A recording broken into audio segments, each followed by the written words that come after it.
En este tema, lo que vamos a ver son, como siempre, pues básicamente 4 bloques. Si tenemos que sacrificar alguno porque no nos da tiempo, porque en realidad quedan menos de un mes para el final del curso, sacrificaríamos el de sintaxis. Yo espero no tener que sacrificarlo, pero si sacrificábamos alguno, sacrificaremos este.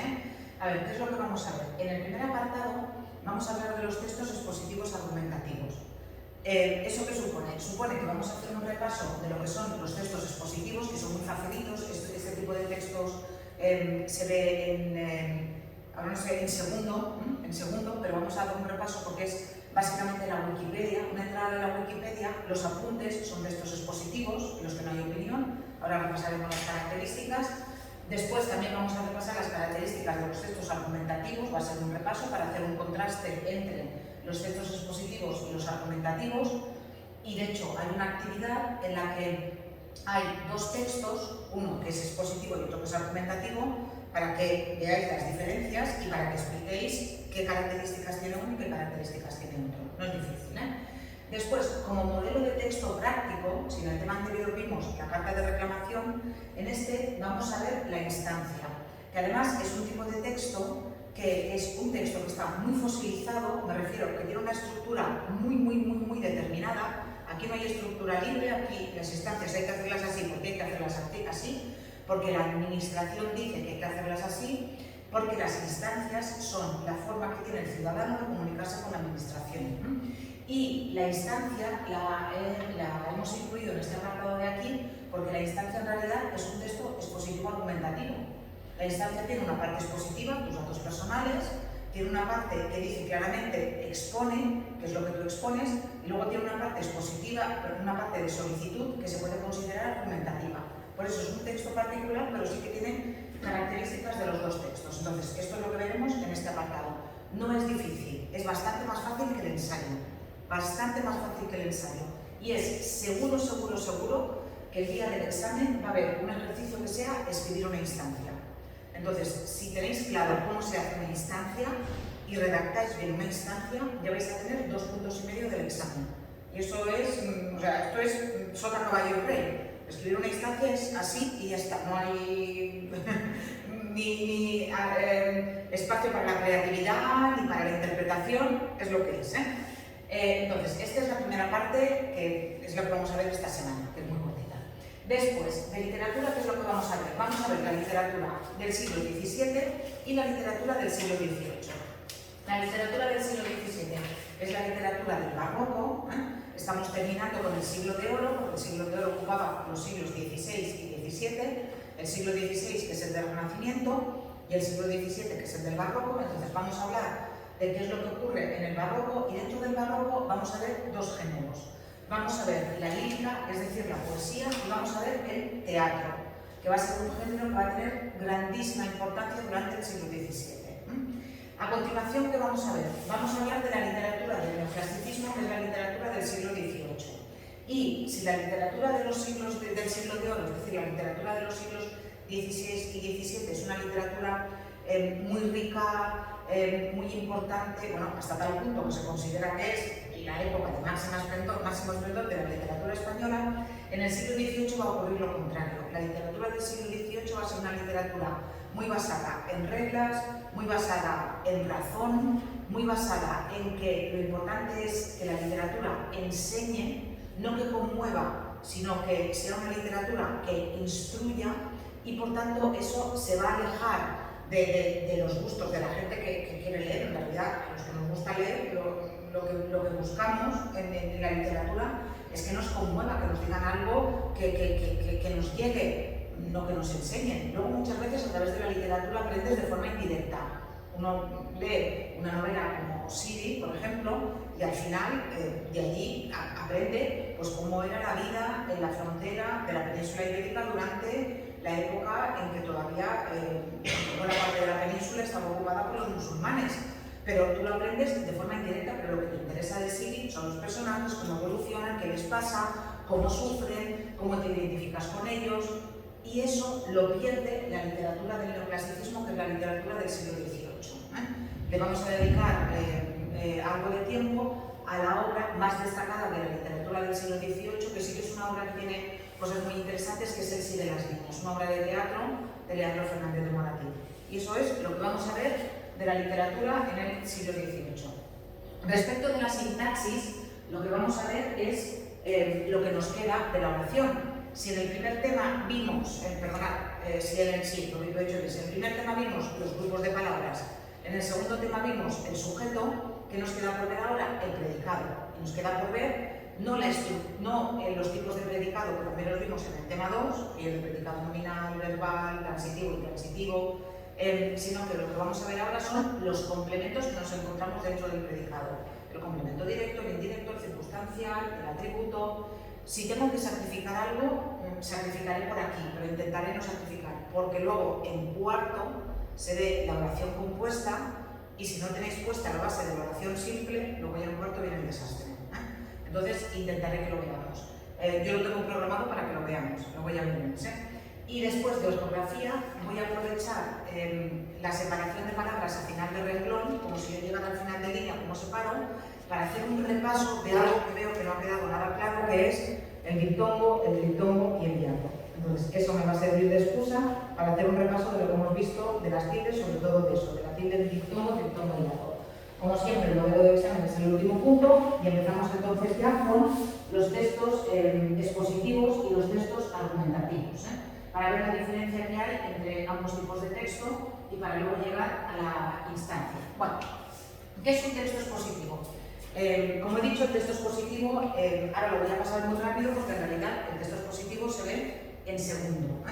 Pero para que nos entendamos, un texto expositivo sería aquel texto que ofrece una información sobre un tema determinado de forma objetiva. Esto es lo fundamental, la objetividad. Hasta ahora, en los textos que hemos visto en tercero, hemos visto siempre subjetividad. El texto argumentativo es un texto subjetivo, porque en el texto argumentativo yo doy mi punto de vista sobre una cuestión. Yo digo si estoy a favor o en contra de la obsolescencia programada. Yo digo si estoy a favor o en contra de la pena de muerte. Yo digo si estoy a favor o en contra de que nos obliguen a ponernos la cuarta vacuna de COVID.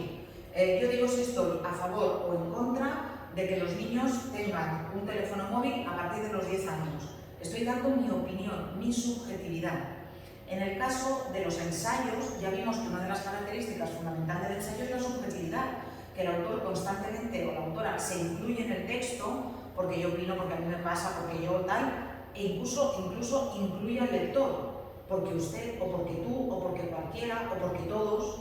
Por tanto, la subjetividad en el ensayo también es muy importante. En el texto expositivo nunca tiene que haber subjetividad, siempre tiene que haber objetividad, objetividad. Por ello, lo que predomina es la función referencial del lenguaje. ¿A qué se refiere la función referencial?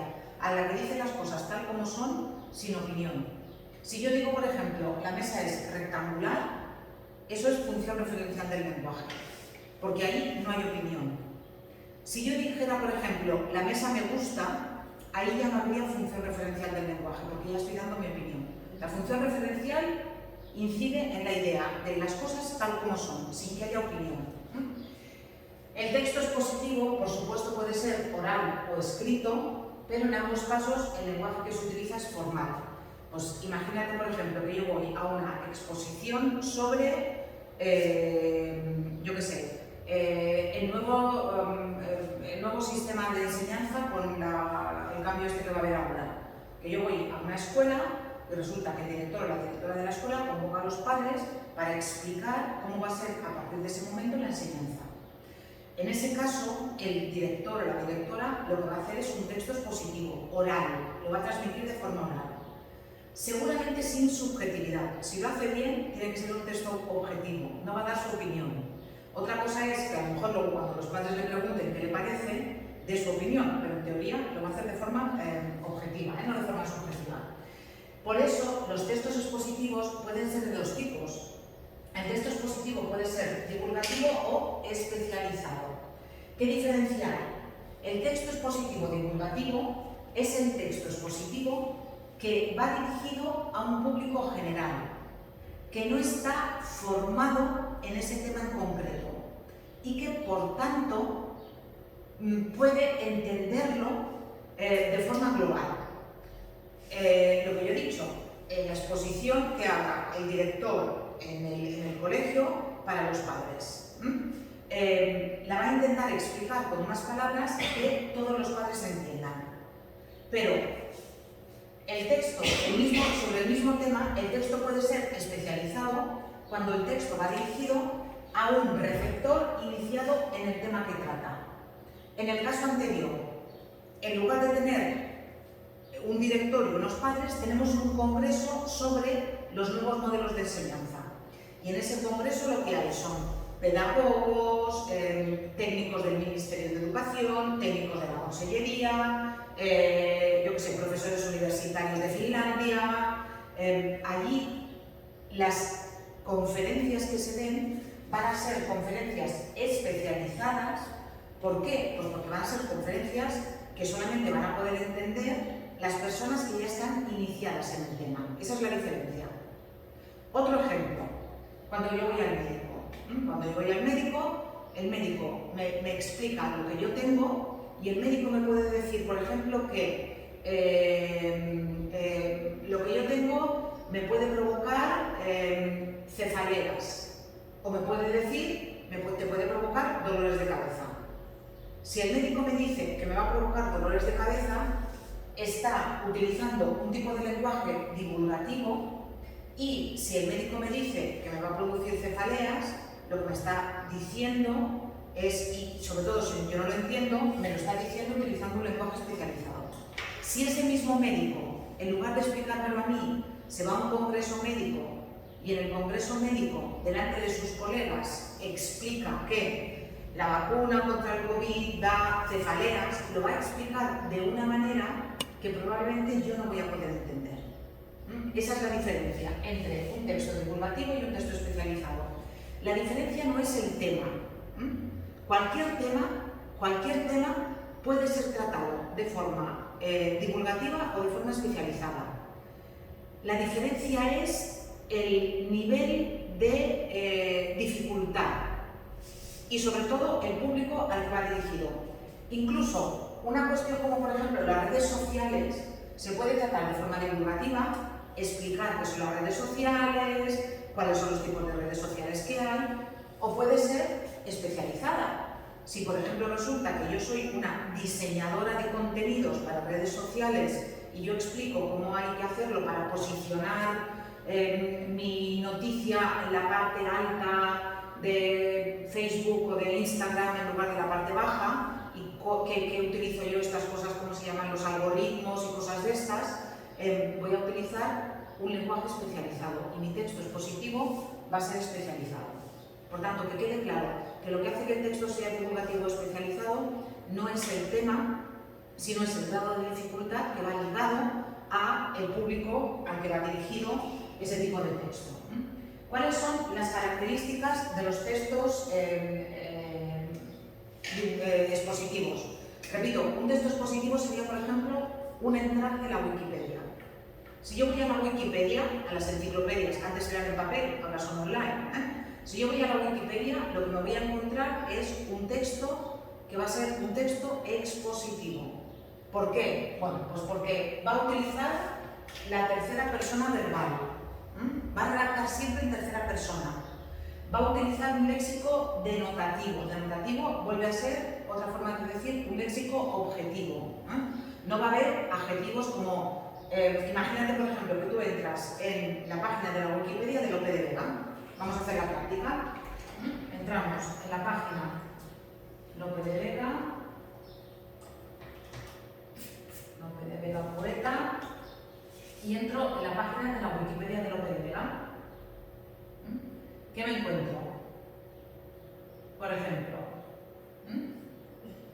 dice Lope de Vega Carpio, Madrid, tal, fue uno de los dramaturgos más importantes del siglo del español y, con la extensión de su obra, uno de los autores más prolíficos de la literatura universal. Es un texto que está escrito en tercera persona, es un texto que es objetivo. Es verdad que utiliza adjetivos como dramaturgo más importante y prolíficos, pero porque eso es objetivo. Es objetivo que la obra de Lope de Vega ha sido tanta y ha sido de tanta calidad que al final lo ha convertido en uno de los autores más importantes, pero no dice, por ejemplo, es un autor maravilloso, es un autor que me encanta, es un autor que hay que leer sí o sí. No lo dice. ¿Por qué? Porque se trata de que cuando escribamos textos expositivos lo hagamos pues justamente de esta manera, utilizando la tercera persona, léxico denotativo y, si es necesario, léxico técnico. Por ejemplo, aquí nos dice Lope de Vega fue un señor que, un dramaturgo. Utiliza una palabra específica que da mucha información. Lope de Vega no es solamente un señor, sino es un dramaturgo. Y yo ya con eso sé que básicamente Lope de Vega escribió obras de teatro. ¿Sí? Después, se usan oraciones impersonales y enunciativas. ¿Impersonales a qué se refiere? Se refiere a que son oraciones del tipo, por ejemplo, se le atribuyen unos 30.000 sonetos.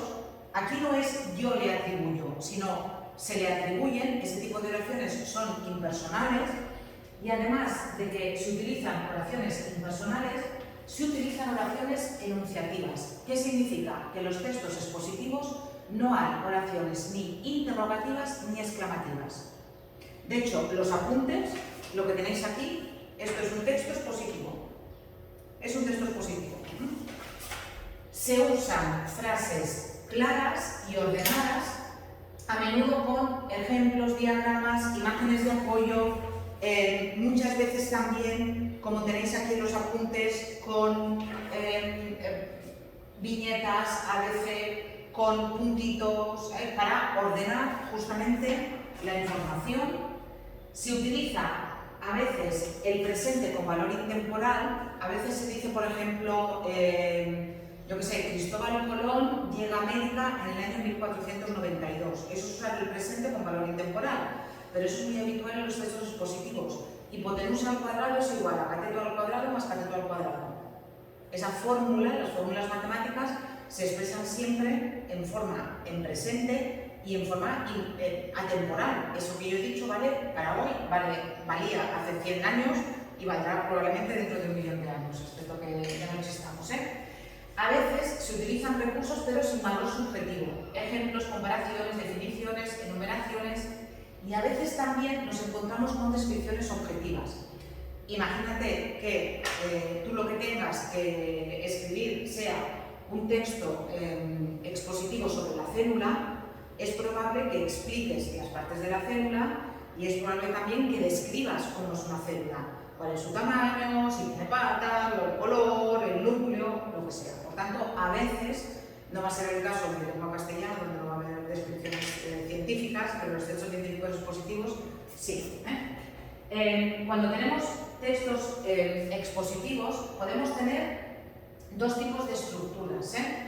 La estructura más habitual es la deductiva. Esta es la más habitual y es la que yo recomiendo que utilicéis si tenéis que escribir algún texto expositivo, que es al principio una presentación general y después ya ir desarrollando el tema.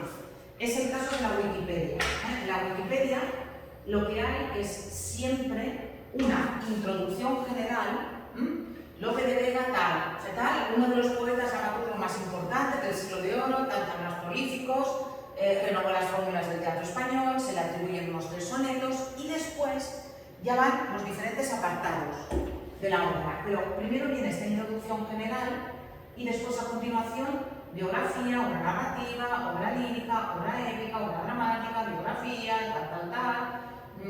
ediciones de las obras de Lope de Vega. Es una entrada muy extensa de la Wikipedia, esta de Lope de Vega, pero primero hay una introducción y luego a partir de ahí ya nos encontramos con el desarrollo de los diferentes apartados. Esto sería el método deductivo. El inductivo sería aquel en el que primero se dan datos generales para llegar luego a una conclusión, no es tan habitual. La encuadrada o mixta, que primero datos generales, luego se desarrollan y luego se vuelven a recoger los datos generales, y la paralela, que son las ideas que se jerarquizan, que se exponen sin jerarquizar. La estructura paralela, por ejemplo, se utiliza cuando se comparan dos sistemas. Imagínate, por ejemplo, que tienes que comparar el sistema educativo finlandés con el sistema educativo español. En el sistema educativo finlandés las clases son muy pequeñas y los niños tienen menos vacaciones que en el sistema español. En el sistema español las clases tal. En el sistema finlandés los profesores son contratados por los ayuntamientos. En el sistema español los profesores son contratados por las consejerías. Sí. Por tanto, estas serían las características fundamentales de los textos expositivos. Y respecto a las características de los textos argumentativos, no les voy a repasar porque ya las hemos visto. Entonces, aquí simplemente, bueno, es subjetivo, hay una tesis, se utiliza muchas veces la primera persona. Este vídeo que yo recomiendo que veáis compara muy brevemente los dos y después también es importante que tengáis en cuenta que cualquier texto argumentativo suele tener una parte expositiva. Si yo quiero hablar de la obsolescencia programada, probablemente primero voy a definir qué es la obsolescencia programada y por tanto esa parte será expositiva y luego ya vendrá mi tesis. Ejercicio que yo recomiendo mucho porque como este va a haber uno en el examen seguro, es explicar por qué dos textos que siguen son o argumentativo o expositivo. Entonces yo recomiendo que hagáis, aunque sea de refuerzo, esta actividad es muy recomendable porque en el examen va a caer una como esta.